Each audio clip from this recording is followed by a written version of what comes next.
Welcome to What the F Happened, Fraud and Financial Crime Deconstructed, a Defend podcast where we break down what's actually happening across fraud, scams, AML, and financial crime. Each episode cuts through the noise to explain the tactics, trends, and real-world impact behind the headlines, so you're better prepared for what comes next. Let's get into it. Today, we are looking at the piping, the actual plumbing of the future financial system. And I know usually when people talk about crypto, they want to talk about Bitcoin, the rock star, the rebel. Bitcoin is the headline grabber, for sure. It's the brand everyone knows. Exactly. But today, we're ignoring the rock star. We're talking about the bridge, the, boring, stable, massive bridge that connects the old world of banks and fiat currency to the wild west of Web3. We're talking about stablecoins. We are. And don't let that name stable fool you into thinking this is a sleepy topic. Not at all. This is where the real battle for the future of money is actually happening. I was just looking at the numbers in the research stack you sent over, and the scale here is genuinely hard to wrap your head around. I mean, we aren't talking about some niche internet experiment anymore. We are talking about a market capitalization sitting somewhere between, $310 billion and $314 billion? To put that in perspective, that is larger than the GDP of a country like Finland or Portugal. It's a massive amount of liquidity. And it's moving fast. The market surged by, essentially 50% just last year. That's wild growth for something that's supposed to be boring. So, okay, here is our mission for today. We need to unpack this beast. We're going to look at what stablecoins actually are, beyond the buzzwords. Right. We need to understand why they're suddenly eating the financial world and the absolute cat and mouse game happening underneath the surface. Because where there's $300 billion moving around, there are going to be people trying to steal it. And the methods they're using are incredibly sophisticated. Precisely. We've got regulators scrambling to pass things like the Genius Act, we've got security architects fighting fraudsters, and we have the ghosts of past failures like the Terra Luna collapse still haunting the machine. You really can't understand the risk here without looking at Terra Luna. That's the cautionary tale. It proves stable is just a label until the market tests it. We are definitely going to dig into that wreckage. But let's set the stage first. To understand why stablecoins matter, we have to zoom out to the environment they live in, Web3. Right. The sources describe this as the next generation of the internet. It helps to think of it in phases. Web 1 was, read-only, static pages, like a digital phone book. Right. Web 2 was read-write. Think social media, where you create the content, but a centralized company owns the platform and your data. And Web 3 is about read-write-own. Exactly. It's about decentralization, using blockchain technology to distribute control away from central authorities like banks or governments. And Bitcoin was the first real proof of this, right? Back in 2008? It was the proof of concept, a decentralized digital currency for peer-to-peer transactions. But Bitcoin has a fundamental flaw if you're trying to use it for actual commerce, right? If I'm buying a cup of coffee or paying my rent. You don't want the value of your payment to drop 20% in the 10 minutes it takes for the transaction to confirm. Or worse. Or worse, yeah. You agree to pay rent in Bitcoin, and by the time the landlord cashes it out, it's worth half as much. Bitcoin is great as digital gold, a store of value. It is terrible as a medium of exchange for daily life. That volatility is a killer. So enter the stablecoin, the solution to the volatility problem. It's the holy grail, really. Uh-huh. The core concept is simple. It's a cryptocurrency that lives on a blockchain, so it moves with the speed of the internet. It's programmable like software. Right. But, and this is the key, it maintains a stable value relative to a specific asset, usually the US dollar. So it's the best of both worlds. You get the speed of crypto without the roller coaster. That's the promise. Digital cash. It allows you to move $1 million across the world in seconds on a Saturday night without asking a bank for permission, and you know exactly what it's worth when it arrives. And looking at the leaderboard and the research, this isn't a winner-take-all market yet, but there are definitely heavyweights. We see USDC, USDS, USDE, DI. But the king of the hill is still Tether, right? USDT. Oh, Tether is the juggernaut. It holds the #1 spot by market cap, significantly higher than USDC. It's the primary vehicle for moving that $300+ billion around the global economy. It's really the lubricant for the entire crypto trading market. That's a great way to put it. When traders want to step out of a volatile asset like Bitcoin, they don't usually sell to cash. They sell to Tether. Okay, so we have these massive digital dollars. People feel safe because it says stable right in the name. But this is where the research gets interesting and, frankly, a little terrifying. Just because something is pegged to the dollar doesn't mean it is a dollar. This is the nuance that people miss. A dollar in your hand is a dollar.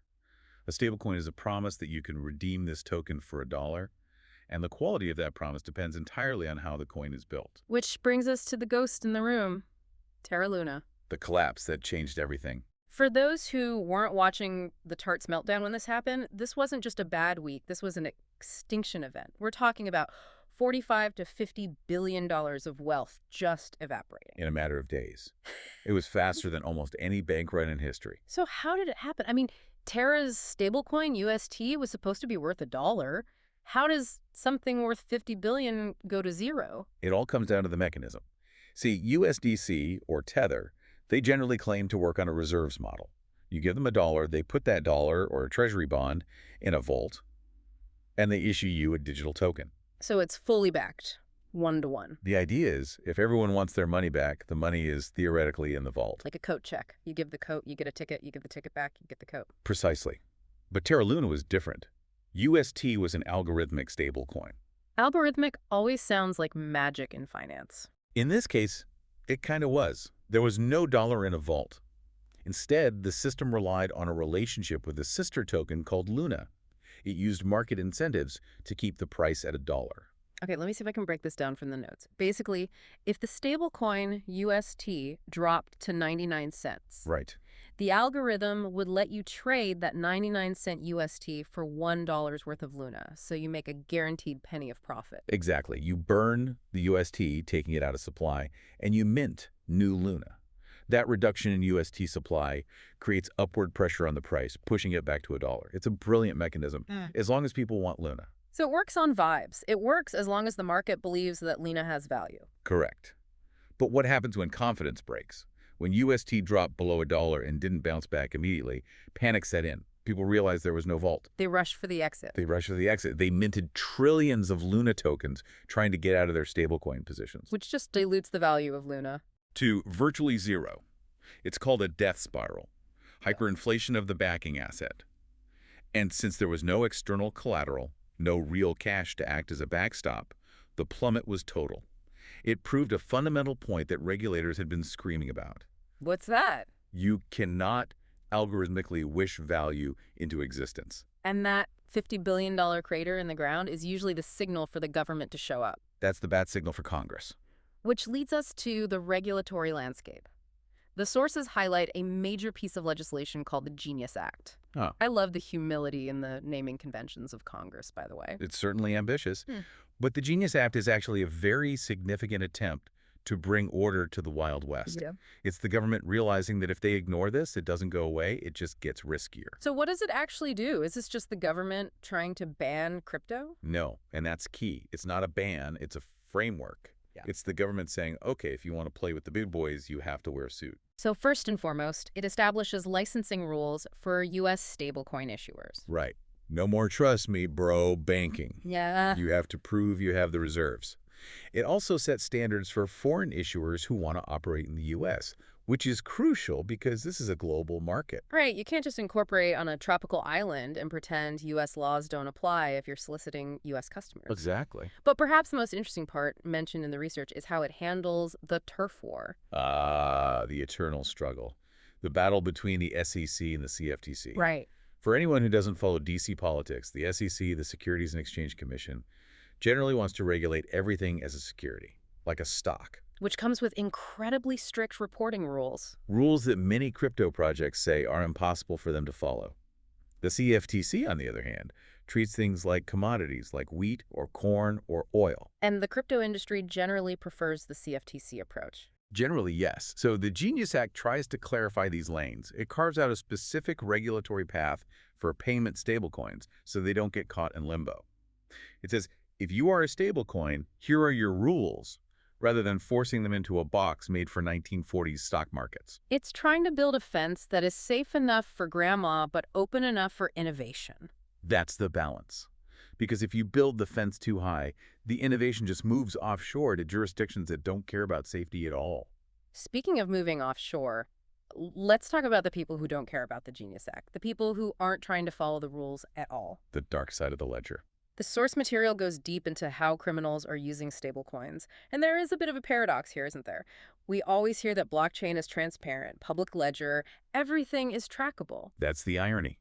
In theory, blockchain is the worst place to commit a crime because every transaction is written in permanent ink. We have tools called blockchain explorers, where anyone, you, me, the FBI, can see that Wallet A sent $10 million to Wallet B. So if I'm a drug cartel or a scammer, that sounds terrible. Here is a permanent receipt of my illegal activity. Which is why the bad actors have developed sophisticated tools of obfuscation. And the most notorious of these are mixers. Mixers, it sounds like a kitchen appliance. It's effectively a digital money laundering machine. Imagine a giant pot. You throw your dirty crypto into the pot, along with crypto from 1,000 other people. The protocol shakes it all up. It mixes the inputs and outputs mathematically. Right, and then it spits the money back out to new, clean addresses. So it breaks the chain of custody. You can't trace the coin back to the crime because it's been commingled with everyone else's money. It mathematically severs the link. Tornado Cash was the most famous example of this. It makes the follow the money strategy incredibly difficult for law enforcement because the trail just hits a dead end. And once they've mixed the coins, they need to cash out. That's where the no-KYC exchanges come in. Correct. KYC stands for Know Your Customer. It's the rule that says a bank has to see your ID before they open an account for you. The selfie with the driver's license we all have to do now. Exactly. But no KYC exchanges operate in the shadows. They prioritize privacy or negligence, depending on your view. They don't ask for ID. They'll usually limit the trade amounts to fly under the radar, but if you do enough small transactions, You can wash a lot of money. you can move millions without anyone knowing who you are. That's the high-tech, Mission Impossible side of fraud. But what really struck me in the research was the human element. The sources talk about affinity fraud, and this is just mean. It's insidious. This isn't hacking code, this is hacking people. It is. Affinity fraud relies on the psychological principle of shared identity.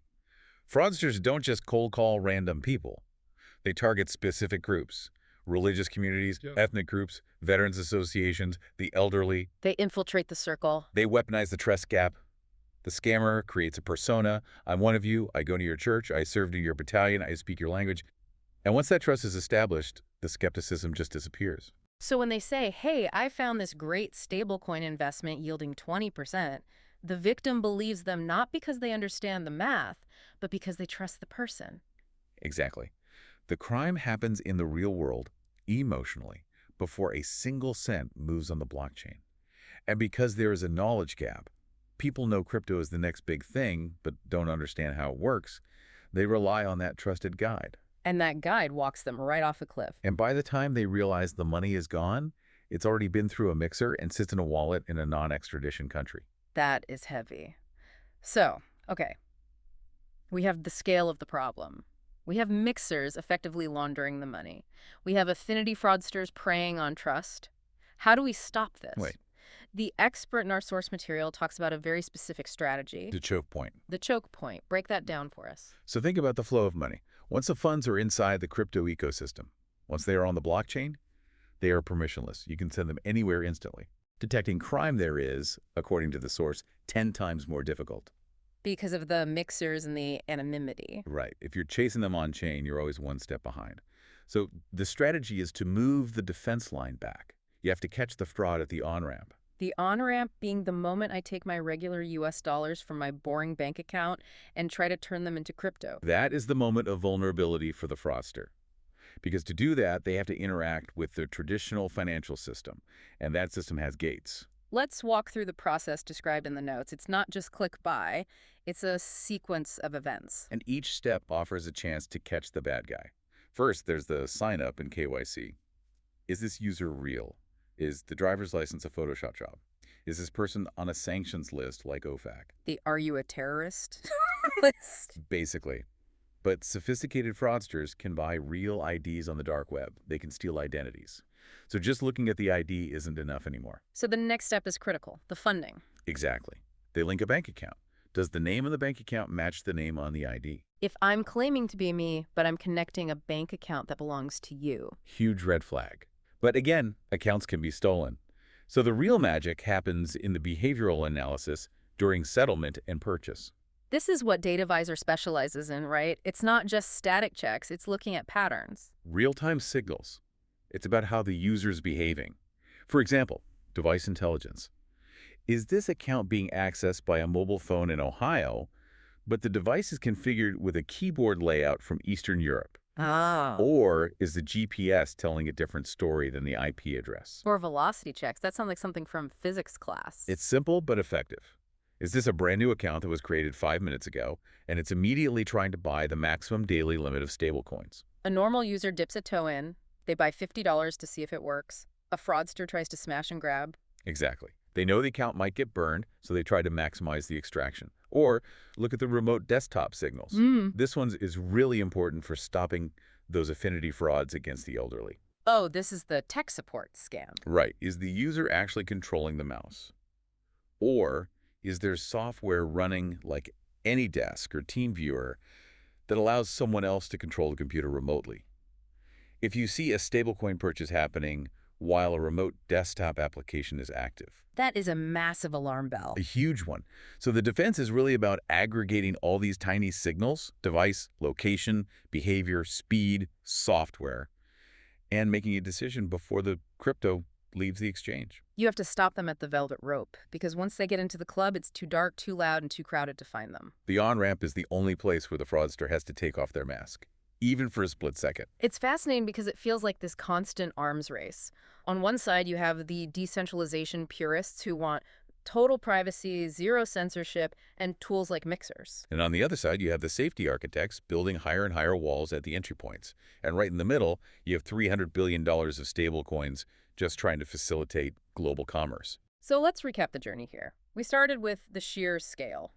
Stablecoins are eating the world. Bigger than the GDP of entire nations. Right.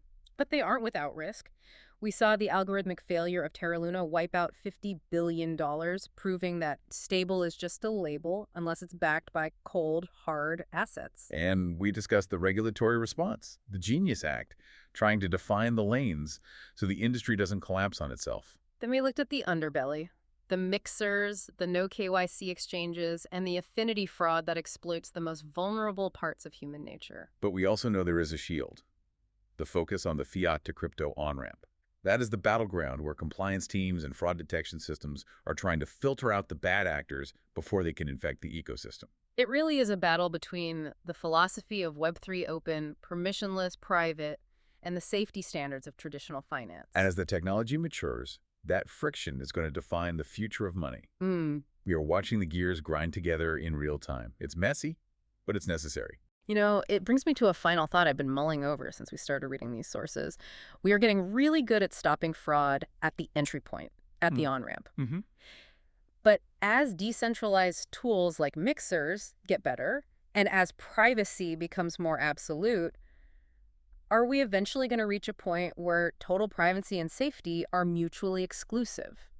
Can you actually have a financial system that is both perfectly private and perfectly safe? That is the question of the decade. If you have a system that is perfectly private, you have a system that is perfectly blind to crime. And if you have a system that is perfectly safe, you likely have no privacy. I don't think society has decided which trade-off it wants to make yet. Something to think about next time you see a headline about Bitcoin or stablecoins. There is a whole world of plumbing, policy, and policing underneath that digital coin. Thanks for diving in with us. Always a pleasure. You've been listening to What the F Happened? Fraud and Financial Crime, Deconstructed, a Defend podcast by DataVisor.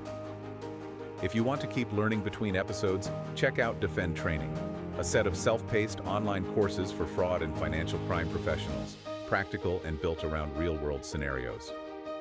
And you can earn CPE credits through the ACFE San Francisco Bay Area chapter. You can find it at datavisor.com/defendtraining.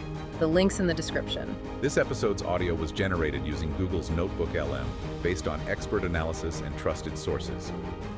Thanks for listening. We'll see you next time.